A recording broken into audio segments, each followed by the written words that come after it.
Hey guys, Diane here with the Green Eyed Monster Review, and today we're going to be talking about my most disappointing books of 2022. I don't want it to come off too negative, but there is one book in particular I despise. I hate with just all my being. So hit that like and subscribe button and we'll get into it.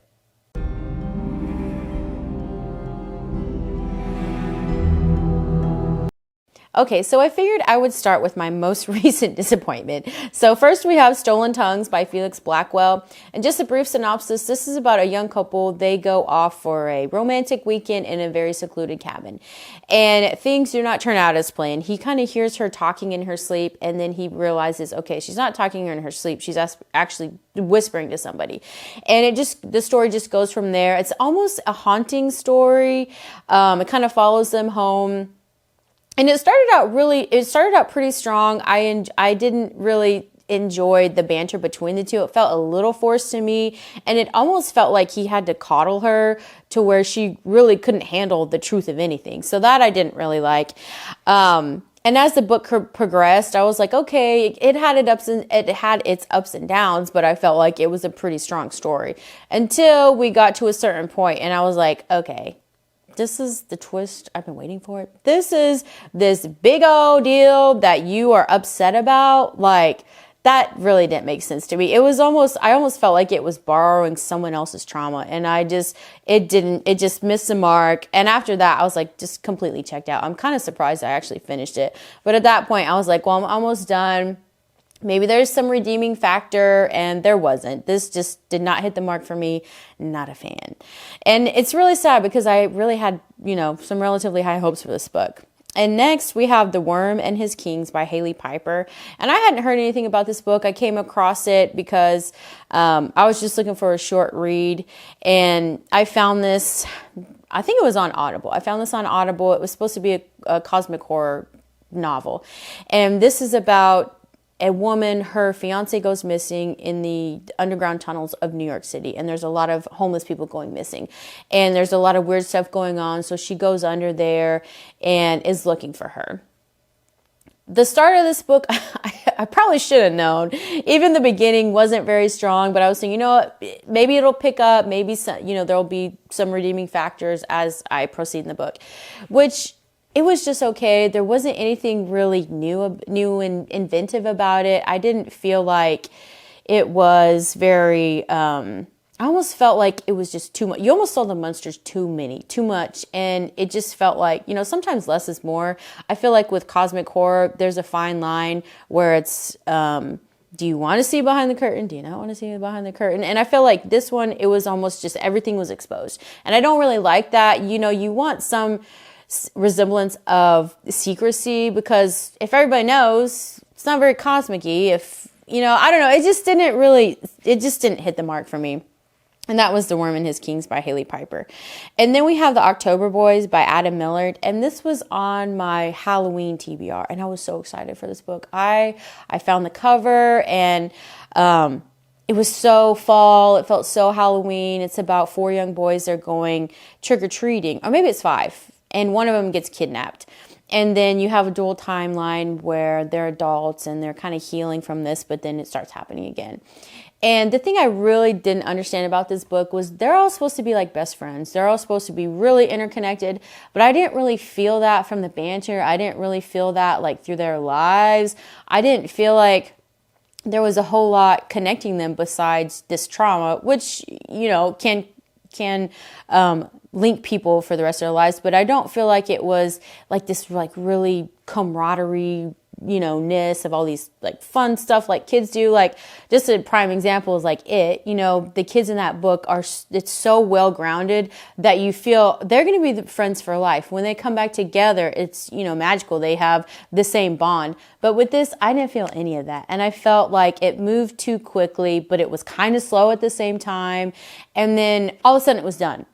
And it just was not a satisfying ending. Everything was wrapped up with a bow, and I didn't really like that. And this was really disappointing because I had such high hopes for it. And I thought, the October Boys, even the name sounds like something that I would really enjoy, but I didn't.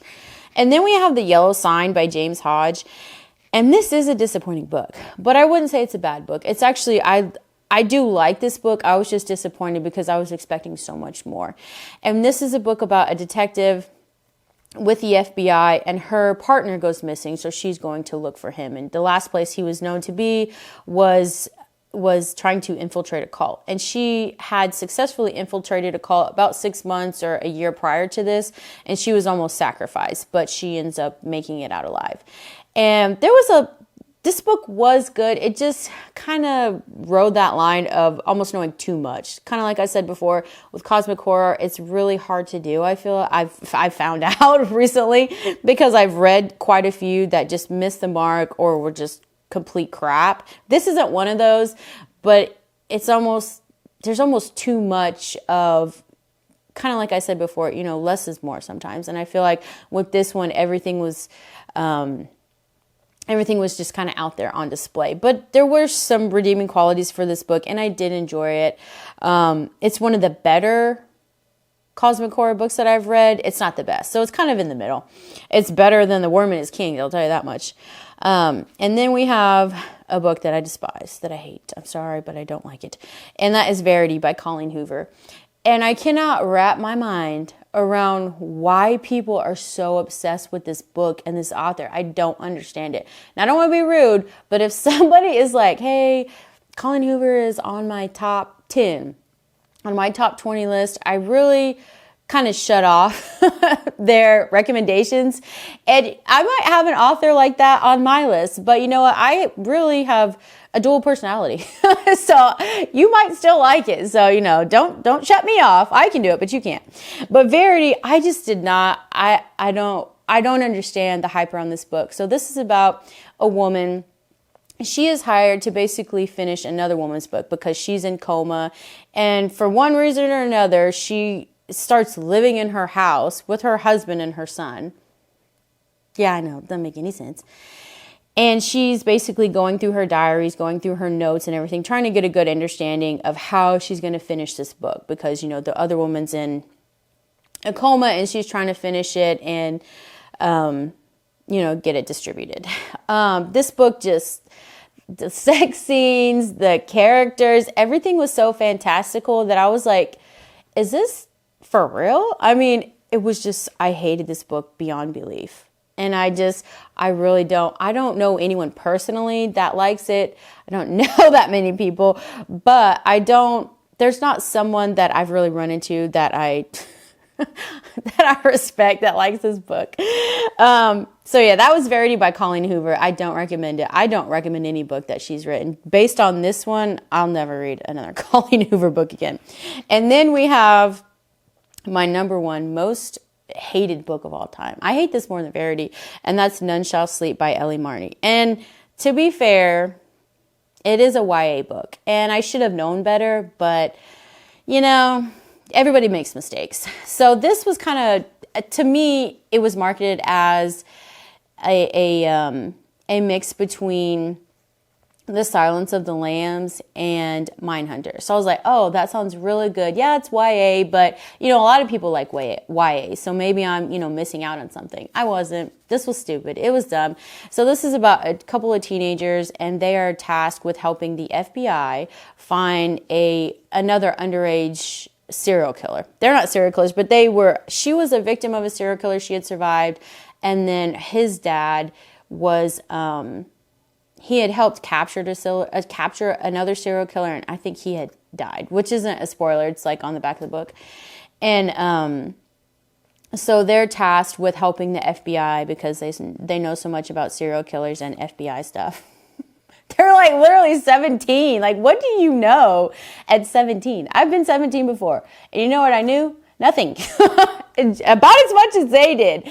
And this book was so stupid. And one thing that I really despise in a book is if there's only one person that can solve it. There's only one person that can do it. Only them. They're the only person that can see the clue that's like in everybody's face. And it just didn't make any logical sense to me why they would just... it just really left me dumbstruck. Like, I cannot believe, first of all, that I finished this book. I don't know why I did. I guess just to see maybe if it got better or But it didn't. It was so bad, and it was just so dumb that I'll never read another YA book again. So it just traumatized me, honestly. It was so bad. But so that's my most disappointing books of 2022, really of almost all time. I have another book. I just happened to think of it.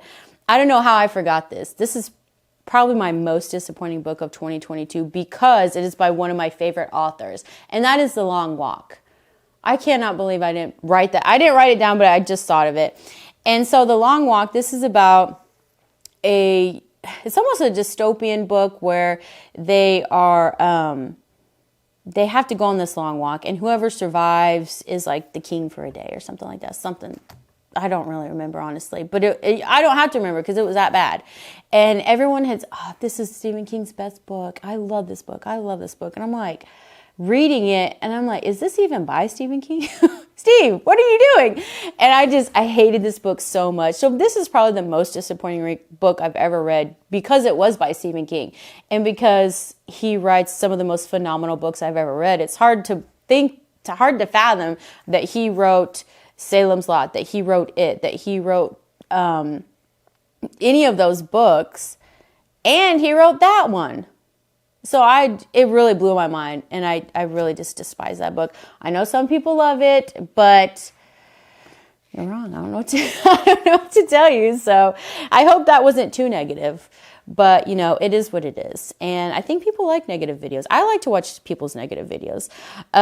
Even if a book that I really like is on there, I like to hear the other side. I like to hear like why you hated it, or, what made you put it on that list. So let me know how you felt about this list. I know there are some pretty popular books on here. So hit me up in the comments and, tell me how you feel. So, but hit that like and subscribe button, and we'll see you next time.